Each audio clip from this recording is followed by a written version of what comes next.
Hey guys, and welcome to our review of Golden Kamuy, episode 12. I'm your host, Cinder Blaze, and today we have... Makotoa. Alright, let's jump right into this episode, and, you know, since this is like the last episode of Golden Kamuy for the season, kind of expected something kind of big to happen this episode, right? And while none of that really happened, I mean, there was like a little scene at the end that kind of foreshadowed something that might happen next season. Even that didn't really hype up something really big. But holy crap, did Shirashi just steal this episode? He definitely did, and I think, continuing on with the fact that this is the last episode of the season, obviously I think we would be singing a different tune if it hadn't confirmed that season 2 was on its way in October. Yeah. That is why this is okay. That's why this is alright as a, quote, season finale, because in reality, this is not over, and we don't have to worry about it getting another season, so wrapping it up in a concise enough way where we can be satisfied with it, and at this point, it's just another episode until, October, so any other episode we can treat it like it's just...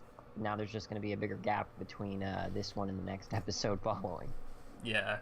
And at least we got introduced to, like, a character who might come out or come back relatively soon. The fortune lady, or the fortune teller fox lady. I felt like the way they used her this episode was phenomenal. You know, at first she was just kind of there to give, like, that, oh, the ominous... You guys better stop your plans. Something spooky might happen. Yeah. And, Shirashi's just kind of like thinking that night, just like, if I take her to the horse races, I'll make so much bank. And that's exactly what he does. I was like, oh. I think that Shiraishi's intentions were actually, like, to some degree, like, good. Because when it comes down to it, it wasn't just that he wanted to make the money. I think what he was doing is he knows that, especially from what we saw, oh, you guys shouldn't follow this path anymore, it's ominous, it's certain doom almost type thing. And he sees this and he's just like, oh, shoot, I already know that I'm setting up these friends I've made, for a trap almost, more or less, that they could die. And now the fortune teller lady's saying it. And it's like, I don't know what to do, and they're going to hate me. I'm in on this. Wait, what if I can figure out some way to make the money that they want so they don't have to go through with this anymore, So I think deep down there was a heartfelt reason for it, and it makes even, he's a complete idiot type character, and just we played off him for comedy the whole episode, which I do not even mind, but I do think that he, there's more to it than that, and I very much enjoyed that aspect. Yeah, and like another thing that really struck out to me was when Asirpa and Sugimoto find Shiraishi at the horse racing place. Asirpa was all like, "I don't believe in fortune telling," and like fortune telling is for people who haven't like made up their mind and stuff like that. And then kind of like have like, I don't think we really cut the Shiraishi, but like that's what my mind kind of immediately thought of. Just like, oh, because he's kind of like still contemplating about like, whether he should be doing this or not. Like he even like snuck over to what was it, Ushimaru? I already forgot his name. I'm pretty sure it's something like that. Oh, the big dude And the other the doctor dude. Yeah. So he's still kind of like bouncing in between them. But like, I don't know, I still can't feel the tension from that side. I feel like even if Toshizo kind of like catches on to like or if Sugimoto knows that Shiraishi's kind of leaking information to them, or vice versa, if he finds out that Sugimoto knows, I don't see why he would actually go after and kill him, because like Sugimoto is not really trying to do something really selfish with the goal. It's not like he will really impede his plans unless there's something that Noparabo knows that would kind of like force him to, actually step in and be in everyone's way a little bit Yeah, more. I think it could definitely hurt, the friendship, but I don't think it will permanently, I can never forgive you type situation. I think Shiraishi is going to be part of the group, or he's going to they're not going to permanently part ways, I don't think.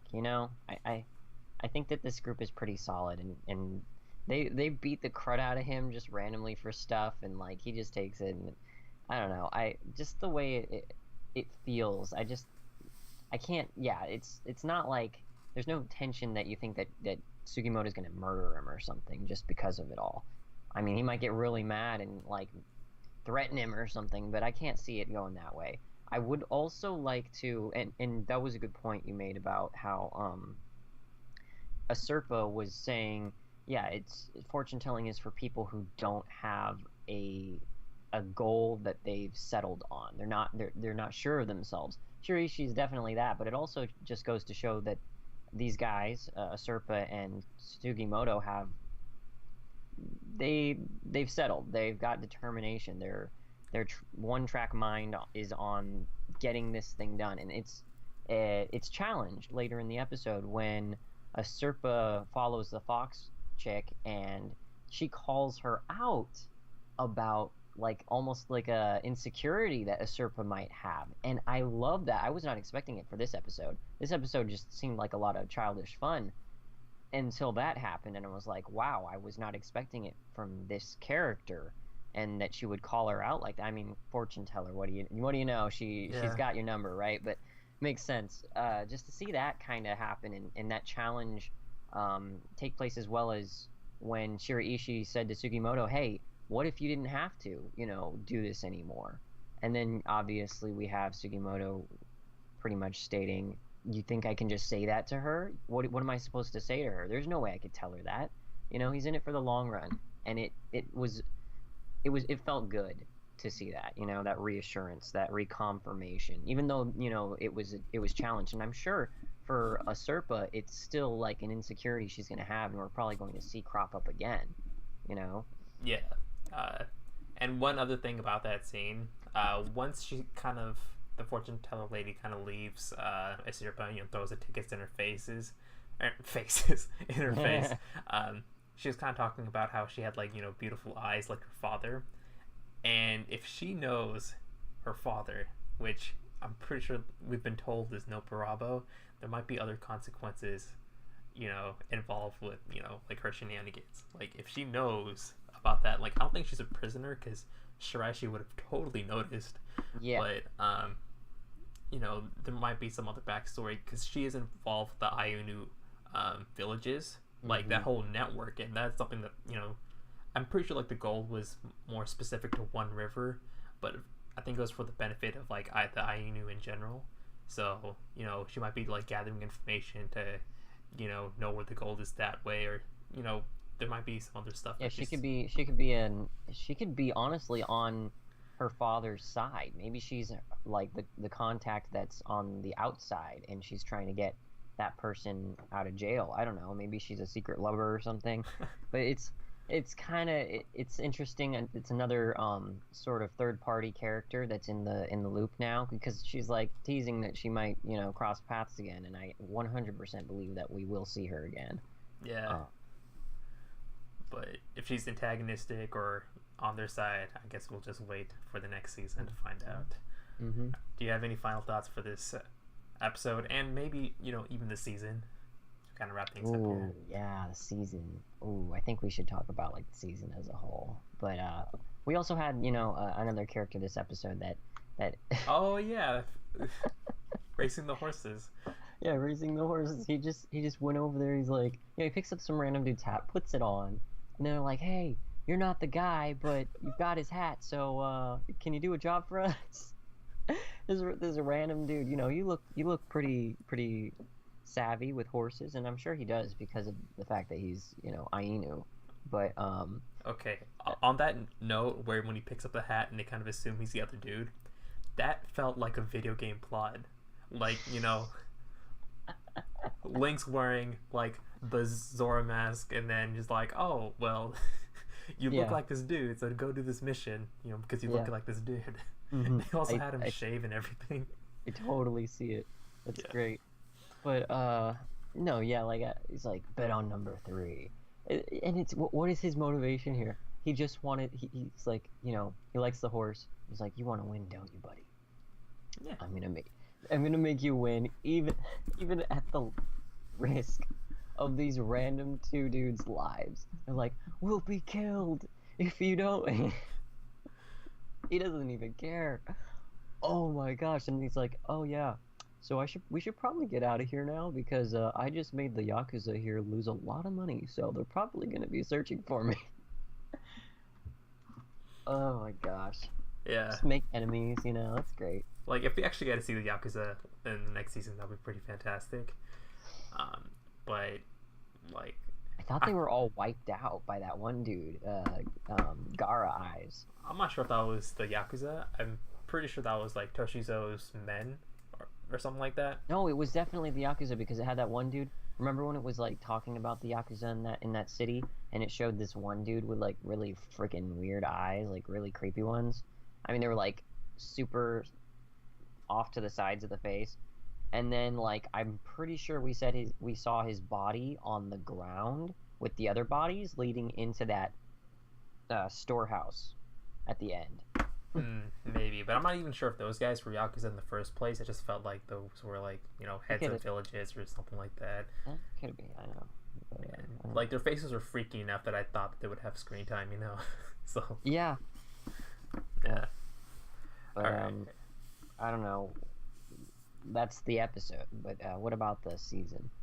I mean, just like overall, I was surprised by how good it was. Like, I read the manga like years ago, like the first couple of chapters or so, and I was like, oh, this is pretty nice. And then I kind of got busy with other stuff and didn't really pick it up. And then you're like, dude, you gotta watch Golden Kamuy. I'm like, that sounds familiar. And like the first 2 episodes, I was like, oh yeah, I remember this stuff. This is actually fantastic. The bears are a bit weird. They're CG. Yeah. But, it was done really well. And I really like the focus on the facial expressions for the characters. They nailed those down perfectly. It's always a really nice treat whenever we see a Surfa's face in some contorted fashion, Oh my gosh. And the show has the jokes, it's not like all comedy, but it's comedy enough where you just like you can enjoy yourself with this show. It doesn't take itself too seriously. It has some really crazy ridiculous characters too, so you just get to enjoy the quirkiness of it all. And the bond between the main crew characters is really nice. Like it's been a while since I've had a show where it's like a group that's kind of traveling and they're kind of slowly adding members. It's becoming more close knit and stuff. I just love that kind of dynamic. I love that kind of dynamic, and this show is doing it well. Yeah. All right. Well, I believe that wraps it up for us. I do believe, unless you have anything else. Yeah. I think we can wrap this up. Just know that we will more than likely be reviewing the next season when it comes out in October. Yeah, definitely. So look forward to that. All right. Well, that's it from us. Make sure to like, comment, subscribe, and check out our description for all of our social media links. And you can check our Discord. I can't talk tonight. Check our Discord link as well if you want to anticipate the next season with us. If you read the manga and spoil it for us, we will ban you straight up. Maybe, I don't know.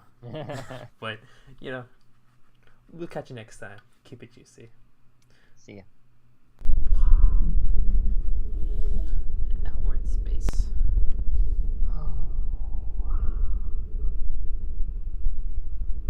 It's been a good season. Yep. Tokyo Ghoul is over too, so we don't have that tomorrow. Yeah, it's kind of crazy. I've always had this anxiety, it's like,